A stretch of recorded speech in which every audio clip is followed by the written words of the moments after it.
Alhamdulillah. Jadi ibu-ibu, bapak-bapak yang dirahmati Allah Subhanahu Wa Taala, pada hari yang berbahagia ini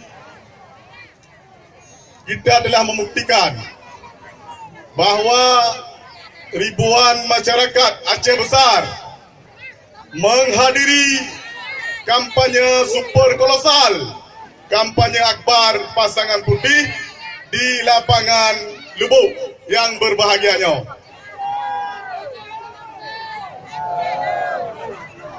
Kaum mak yang tua, kaum madah yang berbahagia, awak dan nejak kampanye pada orang yang berbahagianya. Kamunyo sangat haru dan bertetes air mata. Karena apa kawan? Awak kamu pasangan putih, hanya mujuk peng kewaran, hanya mujuk terlibat kewaran, hanya mujuk bajak kewaran. Tapi awak dan sangat luar biasa orangnya. Nejak kena hadiri kampanye pasangan putih. Hidup putih. Yo, kamu hanya memaksa awak dan. Beda mungkin kan awak lain. Awak lain najuk jilbab, najuk baju dan sebagainya. Karena awak dan nejak kena karena satu hal, ingin perubahan di Aceh Besar. Dan selanjutnya, kamu mengharapkan kepada seluruh tim pemenangan pasangan putih dari tingkat pusat sampai ke tingkat ranting kampung, nyo tengok ka mulai minggu tenang. Nyo kamu mengharapkan kemenangan pasangan putih sudah di depan mata.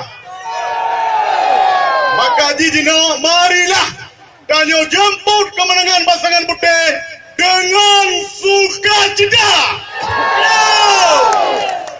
Marilah kita dekati pemilih-pemilih danyo dengan hati yang lembut.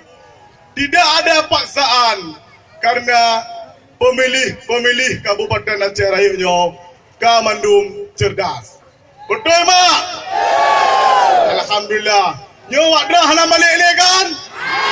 Hana balik yang tahu jebak kan? Sungguh sangat luar biasa. Hidup pasangan putih!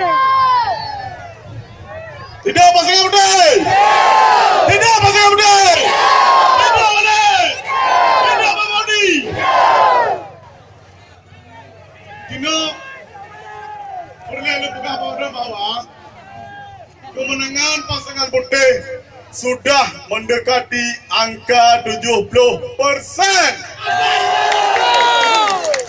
Jadi, long ulang segala, marilah tanya sambut kemenangan pasangan putihnya dengan bekerja keras tanpa mengharap pamrih. Sepakat? Yang selanjutnya mak, tua ayah lemah berbahagia.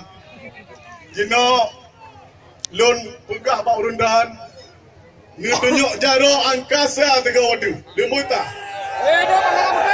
Hidup pasangan wadu ceria lemuta tega coba kameramen di tu Jino sama-sama tanya ucap tanya kun bergema Allahu Akbar. Allahu Akbar.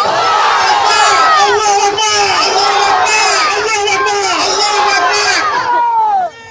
Mudah-mudahan pasangan putih pada tanggal 15 Februari tahun 2017 akan memimpin Kabupaten Aceh Besar. Amin, amin ya rabbal alamin. Wabillahi taufiq wal hidayah. Assalamualaikum warahmatullahi wabarakatuh.